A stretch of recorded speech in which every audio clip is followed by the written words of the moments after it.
Lendo Ulisses. Olá pessoal, tudo bem? Eu sou a Carmen e hoje eu venho comentar a sétima parte, acho que é a sétima, já nem lembro, mas já me perdi aí na ordem. Vou deixar a divisão aqui embaixo das partes, das datas dos vídeos e toda aquela coisa. Vou tentar ser mais rápida, os vídeos têm ficado bem longos, né? Então, esta parte a gente começa no capítulo 14, que é Gado do Sol, o hospital às 22 horas. A gente já tá de noite aqui, tá de noite, 22 horas, a gente tá na metade do livro. O que falta acontecer? E qual é o vínculo com a Odisseia? Na Odisseia tem um episódio em que Ulisses e seus companheiros chegam na Ilha do Sol, do Rei Sol, né?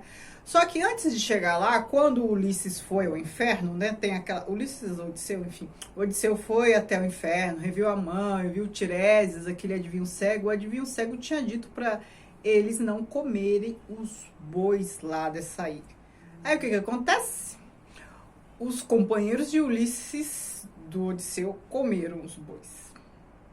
O Odisseu, que é esperto, né? Ele é muito astuto. Ele não comeu, ele até lembrou do que o Tiresias havia dito, alertou os companheiros. Aí os companheiros falaram, não, imagina, é só fazer uma oferenda, um monumento ao Deus Sol, ao Rei Sol, que vai ficar tudo bem. Comeram. Odisseu não. Ao saírem da ilha, todos que comeram morreram.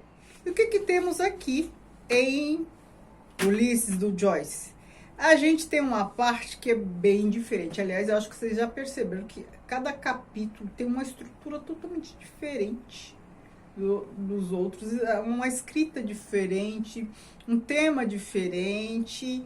E aí a única coisa que nós conseguimos identificar como parte da mesma história é que o Bloom, de uma forma ou de outra, está lá. Ou quando não está o Bloom, né? Se a gente pensar nos capítulos iniciais, está lá o Dédalus, enfim, esses personagens que a gente já conhece. E aí eu vou ler o que o Haroldo de Campos escreveu sobre este capítulo. Lembra que eu falei para vocês no primeiro vídeo aqui sobre Ulisses, que na obra do Oswald de Andrade tinha uma introdução lá em que o Haroldo de Campos fez um comentário sobre Ulisses? Então, o que ele comentou lá?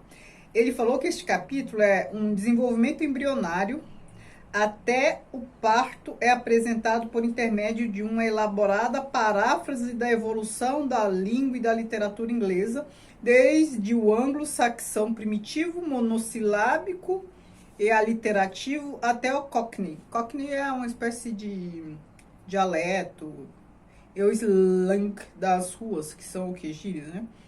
Passando pela imitação dos principais estilistas do idioma. Então, o que a gente tem aqui? A gente tem uma espécie de viagem no tempo, não só por meio da linguagem, que a gente vê, por mais que, né, eu estou lendo aqui uma edição em português e não em inglês, e se eu estivesse lendo em inglês, não saberia identificar o inglês arcaico.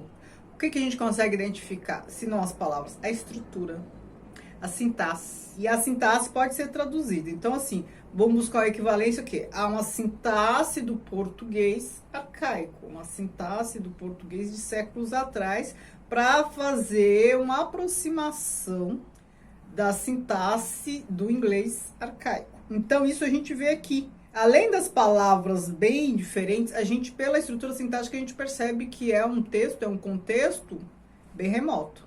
Mas, nesse contexto remoto, nessa história, a gente tem os personagens. É claro, a gente tem os nomes dos personagens, não o próprio Bloom fazendo as mesmas coisas. Mas aí, todos os personagens que apareceram antes, pelo menos os principais, aparecem aqui.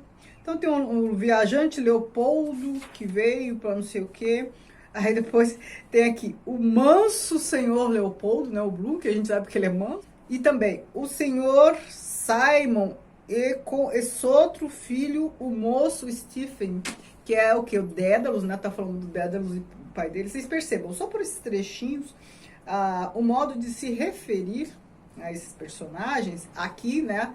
Em outros papéis, aqui nesse capítulo, a gente já percebe uma estrutura arcaica do idioma, né?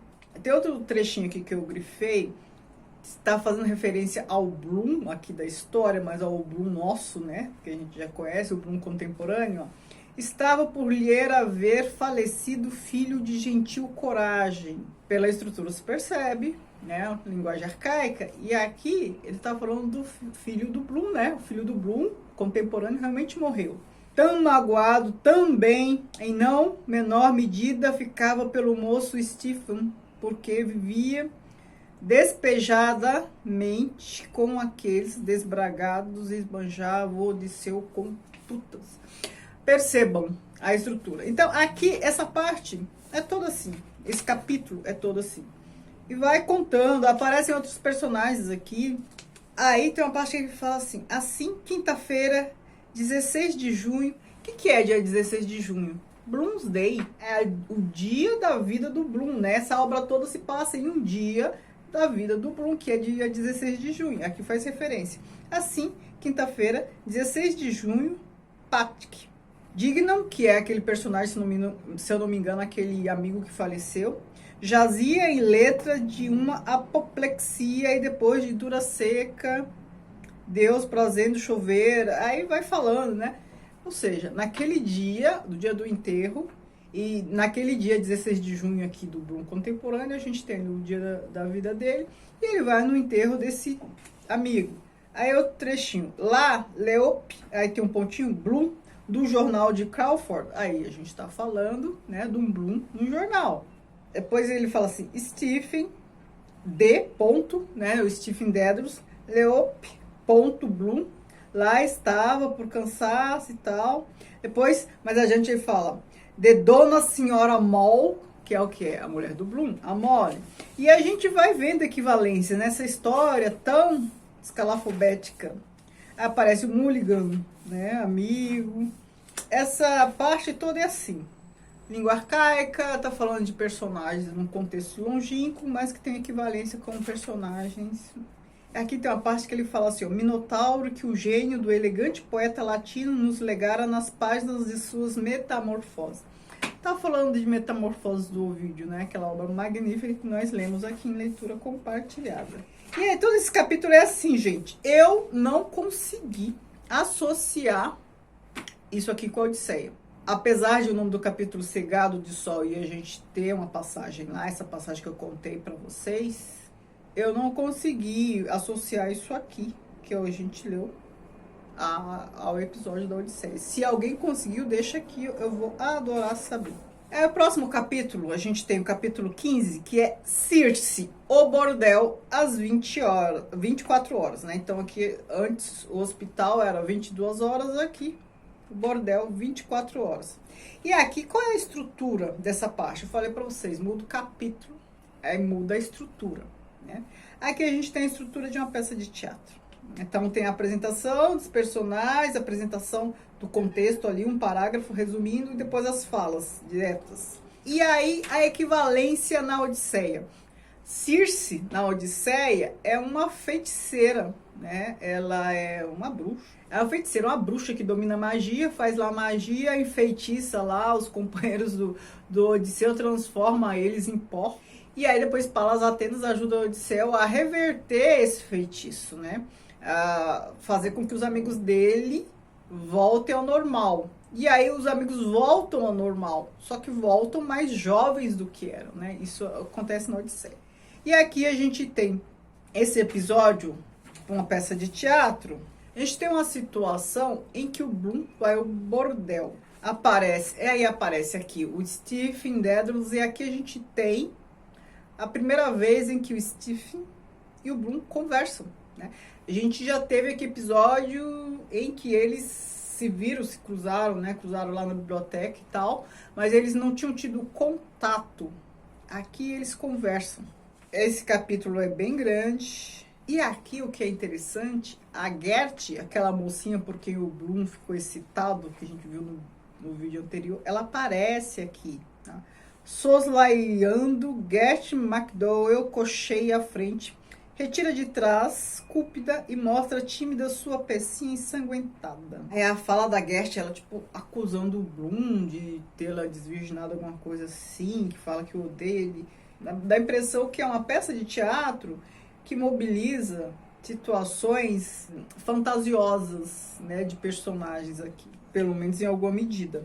E aqui a gente tem novamente referência aos miúdos que o Bloom sempre gosta de comer, ó. Bofes e rins, garrafa de cerveja, não sei o que, não sei o que, não sei o que. E aqui, essa parte, né, a parte aqui dividida, ela termina no momento que o Bloom chega ao bordel. E aí ele passa e as putas, né? Eu falo as putas porque é o que tá indicado aqui, né? Aí a fala das putas, né? Aparecem as putas. Vai longe, moço bonito e tal. Ele tá ali passando, é o momento assim que ele tá chegando e tal. E é aqui, na minha edição, que eu paro para continuar o trecho no próximo mês. Não deu para terminar. Primeiro, né? Eu fiz a divisão de 70 páginas. Este capítulo é muito longo, né? Não daria para terminar. Olha, vai bem além. Como eu falei para vocês, agora, embora haja poucos capítulos, a gente ainda tem um pouco menos da metade do livro pela frente. Tem bastante coisa ainda. Então, os capítulos são maiores. Então, vai calhar, acho que todas as outras vezes aqui, ou quase todas as próximas leituras, de terminar no meio do capítulo e depois continuar no mês seguinte, porque o tamanho dos capítulos não dá. Tem capítulo gigante aqui. Tá bom? Paramos por aqui. No próximo vídeo eu vou retomar, né? Tem bastante coisa desse capítulo ainda para ver. Então, eu retomo esse episódio do bordel. Me digam o que vocês estão achando, se já se acostumaram com a leitura ou não, ainda causa estranhamento. Eu confesso que eu já me acostumei, né? Não que seja fácil, mas já não me causa estranheza. Peço para você curtir esse vídeo, se inscrever nesse canal e me seguir no Instagram, o Que Vi do Mundo. Muito obrigada, beijos.